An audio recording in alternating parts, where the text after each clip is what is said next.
जोर से भारत माता का जयकारा लगाएंगे, मुट्ठी बंद करेंगे, दोनों हाथ ऊपर करेंगे और दिल से बोलेंगे, भारत माता की, भारत माता की, इनकलाब, इनकलाब, वंदे वंदे।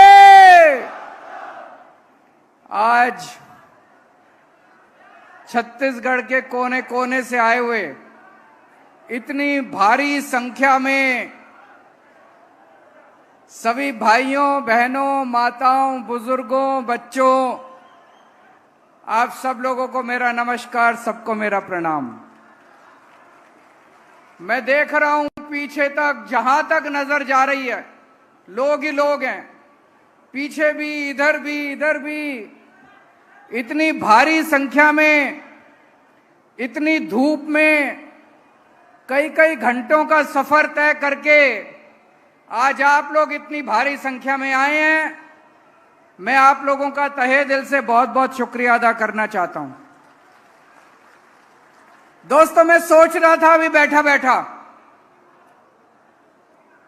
सन 2000 में छत्तीसगढ़ बना, मध्य प्रदेश से अलग हुआ। लोगों को बड़ी उम्मीद थी, छत्तीसगढ़ के लोगों को बड़ी उम्मीद थी कि अब हमारे छत्तीसगढ़ का विकास होगा। भगवान ने छत्तीसगढ़ को देने में कोई कसर नहीं छोड़ी। भगवान ने छप्पर फाड़ के दिया छत्तीसगढ़ को। क्या नहीं है छत्तीसगढ़ में? जंगल हैं, खेती है, हर तरह की चीज पैदा करते हैं छत्तीसगढ़ के लोग। माइनिंग है, लोहा है, कोयला है, हर किस्म की माइन है। दोस्तों, भगवान ने सब कुछ दिया, एक कमी छोड़ दी भगवान ने, ईमानदार नेता नहीं दिए छत्तीसगढ़ वालों को, ईमानदार पार्टियां नहीं दी छत्तीसगढ़ वालों को। इतना कुछ था, इतना कुछ था, इतना लोहा, इतने कोयला, इतना खदाने, इतने जंगल, वन, इतनी नदियां। भाई साहब, 20 साल के अंदर तो एक एक आदमी अमीर बन जाता, एक एक परिवार अमीर बन जाता छत्तीसगढ़। गांव गांव में स्कूल खुल सकते थे, गांव गांव में अस्पताल खुल सकते थे, चारों तरफ खुशहाली आ सकती थी। अगर आपके नेता ईमानदार होते, आपकी पार्टियां ईमानदार होती, अगर उन्होंने आपके लिए 20 साल काम किया होता, आज आम आदमी पार्टी की सभा में एक भी आदमी नहीं आता। लोगों को लगता अगर आप लोग खुश होते बीजेपी से, अगर आप लोग खुश होते कांग्रेस से, तो आम आदमी पार्टी की क्या जरूरत थी? आज दिल्ली के अंदर, पंजाब के अंदर आम आदमी पार्टी से लोग इतने खुश हैं, इतने खुश हैं। बीजेपी की रैली में एक भी आदमी नहीं आता दिल्ली के अंदर, कांग्रेस की रैली में एक भी आदमी नहीं आता, सब आम आदमी पार्टी से खुश। आज आप लोग आए हो क्योंकि आप बीजेपी से नाराज हो, आप लोग आए हो क्योंकि आप कांग्रेस से नाराज हो। आज चारों तरफ देश के अंदर चर्चा करो छत्तीसगढ़ की, तो केवल भ्रष्टाचार के नाम से जाना जाता है छत्तीसगढ़। खदानों का घोटाला हो गया, लोहे का घोटाला हो गया, ट्रांसपोर्ट का घोटाला हो गया, फलाना घोटाला हो गया। बीजेपी को मौका मिला, बीजेपी वालों ने लूट लिया, कांग्रेस को मौका मिला, कांग्रेस वालों ने लूट लिया। पहले दिल्ली का भी यही हाल था। दिल्ली में जब हमसे पहले कांग्रेस की, बीजेपी की सरकारें थी, पूरे देश में जाना जाता था। दिल्ली किस नाम से जाना जाता था? सीएनजी का घोटाला हो गया, 2G का घोटाला हो गया, कॉमनवेल्थ का घोटाला हो गया। जब से दिल्ली में आम आदमी पार्टी की सरकार बनी है, पूरे देश में लोग दिल्ली को कैसे जानते हैं? शानदार स्कूल बन गए दिल्ली में, शानदार मोहल्ला क्लिनिक बन गए दिल्ली में, शानदार अस्पताल बन गए दिल्ली में। तरक्की के नाम से जानी जाती है दिल्ली, विकास के नाम से जानी जाती है दिल्ली, खुशहाली के नाम से जानी जाती है दिल्ली। और अभी पंजाब में 1 साल हुआ है आम आदमी पार्टी को, चारों तरफ देश में पंजाब के चर्चे ही चर्चे हो रहे हैं, चर्चे ही चर्चे हो रहे हैं। मेरे को भी कुछ लोग मिले छत्तीसगढ़ के, बोले सर बिजली आती ही नहीं है छत्तीसगढ़ में, 7-7, 8-8 घंटे पावर कट लगते हैं। सही है कि गलत है? बिजली आती है कि नहीं आती है? पावर कट लगते हैं कि नहीं लगते? दिल्ली में 24 घंटे बिजली आती है। पंजाब में भी पहले 7-7, 8-8 घंटे के पावर कट लगते थे। 1 साल हुआ है भगवंत मान को मुख्यमंत्री बने, 1 साल, बस 1 साल। 1 साल में भगवंत मान ने पंजाब के अंदर 24 घंटे बिजली कर दी। अब बिजली के पावर कट नहीं लगते। नीयत ठीक है, ईमानदार हैं हम लोग, बेईमानी नहीं करते। अगर भगवंत मान 1 साल के अंदर पंजाब में 24 घंटे बिजली कर सकता है, अगर आम आदमी पार्टी की दिल्ली में सरकार 24 घंटे बिजली कर सकती है, तो ये बीजेपी कांग्रेस वाले 20 साल में छत्तीसगढ़ में नहीं कर सकते थे क्या? कर सकते थे। नीयत खराब थी 24 घंटे पैसे कमाने में, और पैसा, हाय पैसा, हाय पैसा, हाय पैसा। 24 घंटे पैसा कमाने में लगे रहते हैं ये लोग। और आपको जान के ताज्जुब होगा, छत्तीसगढ़ में बिजली इतनी महंगी है जबकि यहां पे बिजली बनती है। दिल्ली में बिजली बनती नहीं है। दिल्ली में 24 घंटे बिजली आती है, मुफ्त बिजली आती है, मुफ्त। 0 बिजली का बिल आता है, सबका बिजली का बिल आता है, उस पे 0 लिखा होता है, 0। आपको यकीन नहीं होगा, चमत्कार है ये। बिजली का बिल 0 आता है, 24 घंटे बिजली आती है। छत्तीसगढ़ में बिजली नहीं आती, केवल बिजली का बिल आता है, मुझे पता चला। जब दिल्ली में मैंने बिजली फ्री करी, मोदी जी मेरे से इतना गुस्सा हो गए, इतना गुस्सा, आग बबूला हो गए, आंखें लाल हो गई मोदी जी की। बोले केजरीवाल फ्री की रेवड़ी बांट रहा है, केजरीवाल फ्री की रेवड़ी बांट रहा है। हाँ मोदी जी, मैं फ्री की रेवड़ी बांट रहा हूं, मैं फ्री की रेवड़ी बांट रहा हूं। आपके वाले तो सारे रेवड़ी लूट के ले जाते हैं, अपने घर भर रहे हैं सारी रेवड़ी से। मैं फ्री की रेवड़ी बांट रहा हूं।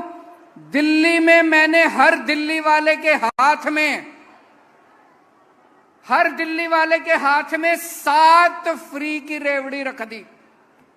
7 रेवड़ियां हर एक को दे दी। पहली रेवड़ी, सबको फ्री बिजली दे दी, 24 घंटे बिजली दे दी। दूसरी रेवड़ी, पूरी दिल्ली में शानदार स्कूल बना दिए, इतने अच्छे स्कूल, इतने अच्छे स्कूल। अब अमीरों के और गरीबों के बच्चे एक ही स्कूल में पढ़ते हैं, एक ही डेस्क पे। जज का बेटा, आईएएस अफसर का बेटा और रिक्शे वाले का बेटा एक ही डेस्क पे एक ही किताब से पढ़ते हैं। तो दूसरी रेवड़ी मैंने सारे सब लोगों के बच्चों के लिए अच्छी और फ्री शिक्षा का इंतजाम किया है। तीसरी रेवड़ी, सबके लिए अच्छा इलाज का इंतजाम कर दिया। भाई साहब, आज इलाज इतना महंगा हो गया, घर में अगर कोई बीमार हो जाए जमीन बेचनी पड़ जाती है, जेवर बेचने पड़ जाते हैं। दिल्ली में नहीं। अगर आपके घर में किसी को बुखार भी हो जाए, डॉक्टर को दिखाने जाते हो, डॉक्टर की फीस भी मुफ्त, दवाई भी मुफ्त, टेस्ट भी मुफ्त। अगर आपको कैंसर हो जाए, भगवान ना करे, बहुत बड़ा ऑपरेशन कराना हो, सारे ऑपरेशन का खर्चा मुफ्त, सब कुछ मुफ्त, सबका इलाज मुफ्त। बच्चों का भी, बूढ़ों का भी, अमीर का भी, गरीब का भी, सबका इलाज मुफ्त कर दिया। और शानदार इलाज, एयर कंडीशनड अस्पताल बना दिए, मोहल्ला क्लिनिक बना दिए पूरी दिल्ली के अंदर। ये तीसरी रेवड़ी, हर दिल्ली वाले के हाथ में ये तीसरी रेवड़ी रख दी। चौथी रेवड़ी, दिल्ली के अंदर बसों में महिलाओं का सफर फ्री कर दिया। किसी बस में चढ़ जाओ, प्राइवेट बस में चढ़ जाओ, सरकारी बस में चढ़ जाओ, कोई टिकट नहीं लगती किसी महिला की, सबको बसों का फ्री। 5वीं रेवड़ी, हर घर के अंदर जितने बुजुर्ग हैं सब बुजुर्गों को फ्री में तीर्थ यात्रा करा के लाते हैं। अयोध्या जी लेके जाते हैं, रामेश्वरम लेके जाते हैं, पुरी लेके जाते हैं, शिरडी बाबा लेके जाते हैं। हर परिवार के बुजुर्गों को फ्री तीर्थ यात्रा कराते हैं। और छठी रेवड़ी, जितने बेरोजगार बच्चे थे सबके लिए रोजगार का इंतजाम कर रहा हूं। 12 लाख बच्चों को रोजगार दिला दिए। पंजाब में भगवंत मान ने 30,000 बच्चों को सरकारी नौकरी दे दी और अभी 3 लाख बच्चों को और नौकरी देने का इंतजाम कर रखा है भगवंत मान ने। ये 6 फ्री की रेवड़ी हमने हर एक के हाथ पे रख दी। बताओ होनी चाहिए कि नहीं होनी चाहिए? आज मैं छत्तीसगढ़ के लोगों से पूछना चाहता हूं, आपको पहली फ्री की रेवड़ी फ्री बिजली चाहिए कि नहीं चाहिए? हाथ खड़े करके, पीछे वाले भी हाथ खड़े करके बताना। आपको दूसरी फ्री की रेवड़ी फ्री शिक्षा चाहिए कि नहीं चाहिए? आपको तीसरी फ्री की रेवड़ी अच्छा इलाज चाहिए कि नहीं चाहिए? आपको चौथी फ्री की रेवड़ी रोजगार चाहिए कि नहीं चाहिए? आपको फ्री की तीर्थ यात्रा चाहिए कि नहीं चाहिए? आपको महिलाओं का सफर फ्री चाहिए कि नहीं चाहिए? मैं अगर गरीबों के हाथ में थोड़ी सी रेवड़ी रख दूं तो क्या तकलीफ है मोदी जी को?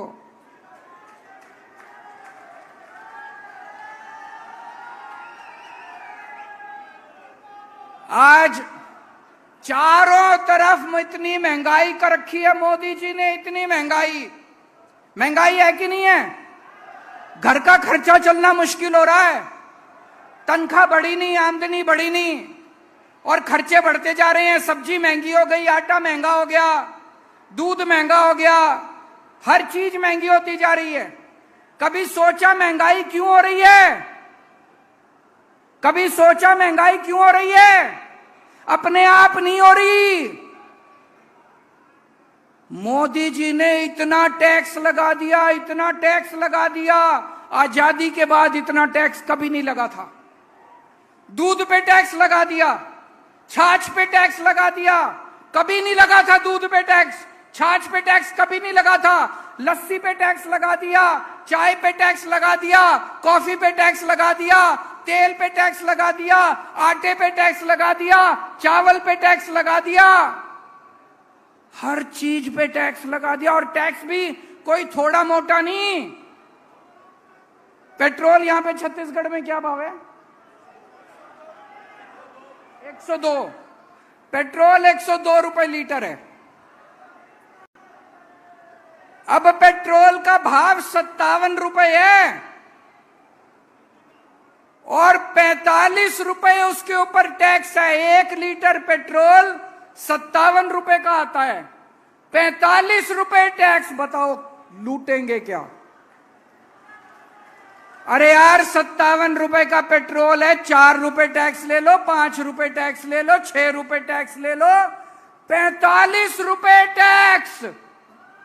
ऐसे ही दूध पे लगा दिया, ऐसे ही सब्जियों पे लगा दिया, ऐसे ही छाछ पे लगा दिया, लस्सी पे लगा दिया, चाय पे, हर चीज पे टैक्स, हर चीज पे टैक्स। आपको ये जान के ताज्जुब होगा, हम कहते हैं ना अंग्रेज हमारा, जब अंग्रेज थे हमारा खून चूसते थे। अरे उन अंग्रेजों ने भी कभी दूध पे टैक्स नहीं लगाया था। उन अंग्रेजों ने भी कभी लस्सी पे, खाने पीने की चीजों पे टैक्स नहीं लगाया था। पिछले 75 साल में कभी खाने पीने की चीजों पे टैक्स नहीं लगा। मोदी जी ने तो खाने पीने की चीजें भी नहीं छोड़ी दोस्तों। इतना टैक्स, इतना टैक्स, इतना, इसीलिए महंगाई हो रही है। महंगाई अपने आप नहीं हो रही है, ये दाल महंगी हो रही है, खाने पीने की। ये सारा पैसा जा कहां रहा है? इतना टैक्स इकट्ठा करके मोदी जी कहां ले जा रहे हैं? लुटा रहे हैं, किसको दे रहे हैं? किसको दे रहे हैं? एक आदमी ने, इनके कई दोस्त हैं, इनके एक दोस्त ने बैंक से 34,000 करोड़ का कर्जा लिया। 34,000 करोड़ का कर्जा ले लिया, नीयत खराब हो गई, बोला मैं कर्जा नहीं देता। मोदी जी को क्या करना चाहिए था? उसको जेल में डालना चाहिए था कि नहीं डालना चाहिए था? उसका कर्जा माफ कर दिया। 34,000 करोड़ रुपए का कर्जा माफ कर दिया। एक और आदमी का 18,000 करोड़ का कर्जा, 1,000 करोड़ रुपए का कर्जा माफ कर दिया। 11 लाख करोड़ रुपए का कर्जा माफ कर दिया मोदी जी ने। आपसे दूध के ऊपर पैसे लेते हैं, छाछ पे पैसे लेते हैं, आटे पे पैसे लेते हैं, चावल पे पैसे लेते हैं और सारा पैसा लुटा देते हैं अपने दोस्तों के। सारा पैसा लुटा दिया। जितना अंग्रेजों ने 250 साल में देश को नहीं लूटा, इन लोगों ने 9 साल के अंदर भारत को लूट लिया। जितना कांग्रेस ने 75 साल में नहीं लूटा, इतना इन्होंने 6-7। इसलिए महंगाई हो रही है। और मैं आपसे पूछना चाहता हूं, जिस आदमी ने 34,000 करोड़ रुपए का कर्जा लिया बैंक से, मोदी जी ने उसका कर्जा माफ कर दिया। फ्री में कर दिया।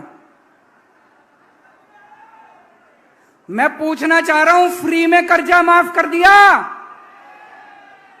कुछ तो लिया होगा। बताओ, आज की दुनिया में कौन फ्री में काम करता है? अरे अपना भाई कर्जा माफ नहीं करता। एक भाई दूसरे भाई से 100 रुपए ले ले, कोई माफ करता है भाई साहब?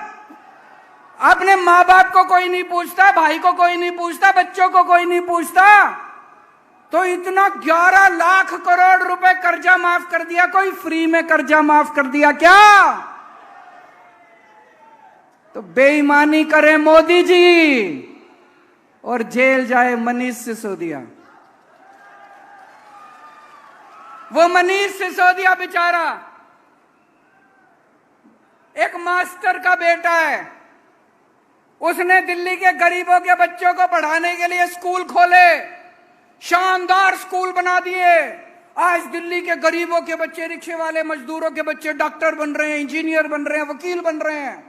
किस लिए बन रहे हैं? मनीष सिसोदिया की वजह से बन रहे हैं। बेईमानी करें मोदी जी, जेल जाए मनीष सिसोदिया। एक वो गाना है ना, ऐसा कलयुग आएगा, दाना चुनेगा हंस, चुनेगा दाना दुनका, कौवा मोती खाएगा। कलयुग आ गया। इन्होंने 10 साल में भारत देश का बेड़ा गर्क कर दिया। इन्होंने नोटबंदी करी भाई साहब, नोटबंदी करी इन्होंने, पूरे देश का बेड़ा गर्क हो गया। कोई फायदा हुआ नोटबंदी से? किसी का फायदा? कह रहे थे भ्रष्टाचार खत्म हो जाएगा, हुआ भ्रष्टाचार खत्म? कह रहे थे आतंकवाद खत्म हो जाएगा, आतंकवाद खत्म हुआ? अगर कोई पढ़ा लिखा आदमी होता, कोई पढ़ा लिखा आदमी कभी नोटबंदी नहीं करता। कोई पढ़ा लिखा आदमी नोटबंदी नहीं करता। मैंने एक इंटरव्यू देखा था प्रधानमंत्री जी का। इंटरव्यू करने वाले ने से पूछा प्रधानमंत्री जी से, प्रधानमंत्री जी आप कितने पढ़े लिखे हो? बोले मैं गांव के स्कूल गया हूं, बस कॉलेज नहीं गया। उनका भाषण सुना। भाषण में वो कह रहे केवल गांव के कॉलेज नहीं गया। दोस्तों, मैं आज पूछना चाहता हूं आप लोगों से, भारत एक महान देश है। भारत का प्रधानमंत्री पढ़ा लिखा होना चाहिए कि नहीं होना चाहिए?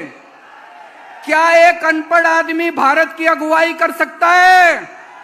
भारत को पढ़ा लिखा प्रधानमंत्री चाहिए कि नहीं चाहिए? मैं आपको एक कहानी सुनाता हूं। मैं आपको एक कहानी सुनाता हूं। कहानी का शीर्षक है, किस किस ने सुनी हुई है? चौथी पास राजा, ये कैसे, ये कहानियां दिखाती है कि कैसे अगर किसी देश में कोई अनपढ़ राजा आ जाए तो वो देश का बेड़ा गर्क कर देता है। ये एक महान देश की कहानी है। ये एक ऐसे राजा की कहानी है जो राजा भ्रष्टाचारी था, अनपढ़ था, अहंकारी था, और उसने कैसे उस महान देश का बेड़ा गर्क कर दिया।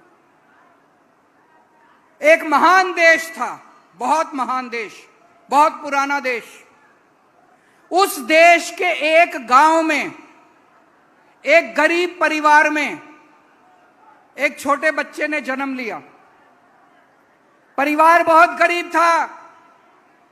तो जैसे गांव में होता है, जब बच्चा जन्म लेता है तो ज्योतिषी आता है, गांव का पंडित आता है, उसकी कुंडली बनाता है। तो पंडित ने उसकी कुंडली बनाई। कुंडली बना के, कुंडली देख के पंडित बोला, माई तेरा बेटा बड़ा होके बहुत बड़ा सम्राट बनेगा। माई को समझ नहीं आया, मैं तो इतनी गरीब हूं, मेरा बेटा सम्राट कैसे बनेगा। बेटा बड़ा होने लगा धीरे धीरे। उसे गांव के स्कूल में भर्ती करा दिया। बेटे का पढ़ाई लिखाई में मन लगता नहीं था, बड़ी मुश्किल से उसने चौथी पास करी। उसके बाद उसका स्कूल से नाम कटवा दिया। घर का खर्चा नहीं चलता था। गांव के पास एक रेलवे स्टेशन था। वो बच्चा उस रेलवे स्टेशन पे जाके चाय बेचने लगा, घर का खर्चा चलाने के लिए। वो बच्चा बचपन से ही भाषण बड़े अच्छे देता था, लंबी लंबी फेंकता था, कुछ भी बोल देता था। गांव के लड़कों को इकट्ठा कर लेता और लंबे लंबे भाषण देना चालू करता, लंबी लंबी फेंकनी चालू करता। धीरे धीरे करते करते लड़का बड़ा हुआ और जैसा पंडित ने कहा था, कुंडली में लिखा था, लड़का उस महान देश का राजा बन गया। अब राजा तो बन गया, आता जाता कुछ था नहीं उसको, अनपढ़ आदमी था, कुछ पता नहीं था। अफसर आते थे, अंग्रेजी में बोलते थे, किसी भी फाइल पे साइन करा के ले जाते थे। राजा को शर्म आती थी पूछने में, उसे लगता था मेरी बेइज्जती होगी। जो मर्जी फाइल पे साइन करा के ले जाते थे उससे, जो मर्जी फाइल पे। धीरे धीरे पूरे देश में फैल गया कि राजा अनपढ़ है। राजा को बड़ा शर्म आने लगी। एक दिन राजा ने कहीं से एक फर्जी डिग्री का इंतजाम कर लिया। एक एमए की फर्जी डिग्री का इंतजाम कर लिया। राजा ने बोला मैं एमए हूं। जनता ने खूब मजाक उड़ाया। जनता बोली झूठ बोल रहा है, सबको पता है अनपढ़ है। राजा को कपड़ों का बड़ा शौक था। एक दिन में 4-4 बार कपड़े बदलता था, 4-4 बार कपड़े बदलता था। एक दिन कुछ लोग आए राजा के पास, बोले महाराज, इस पृथ्वी पे आपके जैसा इंसान पैदा नहीं हुआ, भगवान ने आपको स्पेशली बना के भेजा है। आप नोटबंदी कर दो और देखो देश से भ्रष्टाचार खत्म हो जाएगा, आतंकवाद खत्म हो जाएगा। राजा बेवकूफ था, समझ तो थी नहीं। उसने देश में नोटबंदी कर दी भाई साहब। एक दिन 8 बजे रात को टीवी पे आया और उसने नोटबंदी कर दी। पूरे देश में हाहाकार मच गया। लंबी लंबी लाइनें बैंकों के सामने, लंबी लंबी लाइनें लग गई। कई लोग मर गए, लोगों के धंधे चौपट हो गए, दुकानें बंद हो गई, इंडस्ट्री बंद हो गई। वो महान देश 20 साल पीछे चला गया भाई साहब, 20 साल पीछे चला गया। एक दिन उस देश में महामारी आई, लोग मरने लगे, ऑक्सीजन की कमी हो गई, चारों तरफ हाहाकार मचा हुआ था। एक कोई पंडित आया राजा के पास, बोला सब लोगों से थाली और चम्मच बजवाओ, महामारी खत्म हो जाएगी। राजा ने पूरे देश में चम्मच और थाली बजवा दी, कोई महामारी खत्म नहीं हुई भाई साहब। कई लोगों की मौत हो गई, कई लोगों की मौत हो गई। राजा के कई दोस्त थे, उन दोस्तों ने खुलेआम गुंडागर्दी चालू कर दी। उन दोस्तों ने बैंकों को लूटना चालू कर दिया। उन दोस्तों ने इधर उधर लड़कियों को छेड़ना चालू कर दिया। एक बार हद हो गई जब उस राजा के एक दोस्त ने उस देश की अंतर्राष्ट्रीय खिलाड़ियों को छेड़ दिया, कुश्ती की पहलवान खिलाड़ियों को। चारों तरफ हाहाकार, चारों तरफ बलात्कार, लूटमार, इतनी महंगाई हो गई, इतनी महंगाई। और राजा एक नंबर का भ्रष्ट था, सब चीजों में पैसे लेता था, सब चीजों में पैसे। ऊपर आसमान में सारे देवताओं ने देखा पृथ्वी पे महापाप हो गया, चारों तरफ हाहाकार मचा हुआ है। सारे देवताओं ने मिलके मीटिंग करी और सारे मिलके शिवजी महाराज के पास गए। बोले हे महाराज कुछ करो, पृथ्वी के ऊपर महापाप हो गया, हाहाकार मचा हुआ है। ऊपर से शिवजी महाराज ने आकाशवाणी करी। 140 करोड़ लोग उस महान देश के, सबको शिवजी ने ललकारा और बोला तुम एक महान देश के लोग हो, सब लोग उठो, सब लोग जागो और इस अहंकारी भ्रष्ट और अनपढ़ राजा को उखाड़ के फेंक दो। और अगले चुनाव के अंदर उस अनपढ़ राजा को जनता ने उखाड़ के फेंक दिया दोस्तों। उसके बाद उस देश ने दिन दूनी रात चौगनी तरक्की करनी चालू कर दी। और मैंने सुना है वो राजा वापस उसी स्टेशन पे जाके आजकल चाय बेचता है। दोस्तों, दिल्ली वालों ने बीजेपी और कांग्रेस को हरा के आम आदमी पार्टी का साथ दिया। पंजाब वालों ने बीजेपी, कांग्रेस और अकाली दल को हरा के आम आदमी पार्टी का साथ दिया। आज छत्तीसगढ़ के लोगों को मैं कहना चाहता हूं, एक मौका देके देख लो, एक मौका। आप बीजेपी को भी भूल जाओगे, कांग्रेस को भी भूल जाओगे और हमेशा के लिए आम आदमी पार्टी के साथ रहोगे। भारत माता की। सभी साथी अपने अपने जगह पे खड़े हो जाए राष्ट्रगान के लिए।